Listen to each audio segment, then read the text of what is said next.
Hey guys, ইউটিউবে একটা নতুন প্রবলেম হয়েছে। তো প্রবলেমটা কি আমি সেটা দেখাচ্ছি। এই যে নোটিফিকেশন বেলে যখন ক্লিক করবেন, ক্লিক করার পর এখানে দেখেন non issue, unable to view earning in studio, অর্থাৎ হচ্ছে এই আর্নিংটা ওয়াইটি স্টুডিওতে হচ্ছে আর্নিংটা শো করতেছে না। তো যাদের অনেক বেশি নোটিফিকেশন তারা হচ্ছে এই নন ইস্যুতে ক্লিক করলে এটা পেয়ে যাবেন। তো এটার মানেটা কি, আমি যখন এটাতে ক্লিক করব তখন হচ্ছে আমাকে এটা নতুন পেজে নিয়ে আসবে।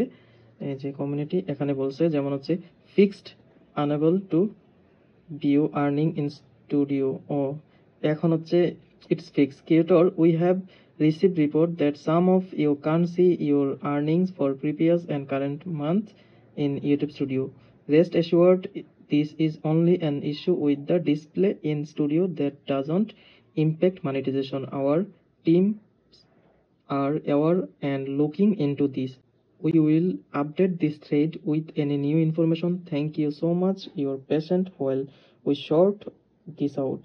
তো এটা দেখেন, এই যে I have the same question, তো এটা 25,240 জনের এই সমস্যাটা ওরা বলছে, কিন্তু এটা অলরেডি এখন ফিক্স হয়ে গেছে। কিন্তু আজকে সারাদিন কিন্তু এটা এই প্রবলেমটা ছিল। প্রবলেমটা হচ্ছে বলছে যে এটা আমাদের সমস্যা, কিন্তু এটা আপনার কোনো মনিটাইজেশনে কোনো সমস্যা হয় নাই, কোনো কিছু প্রবলেম নাই, জাস্ট ওয়াইটির ইয়েতে সমস্যা আর কি, ওদের সমস্যা।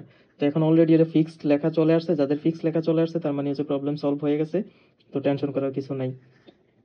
দেখেন আমার আমার হচ্ছে এই যে ইনকামটা শো করে নাই, এই যে দেখেন কোনো কিছু, এই যে একেবারে আমি যখন রেভিনিউতে চলে আসবো, দেন দেখেন ওয়াইটি স্টুডিওতে রেভিনিউ শো করতেছে না।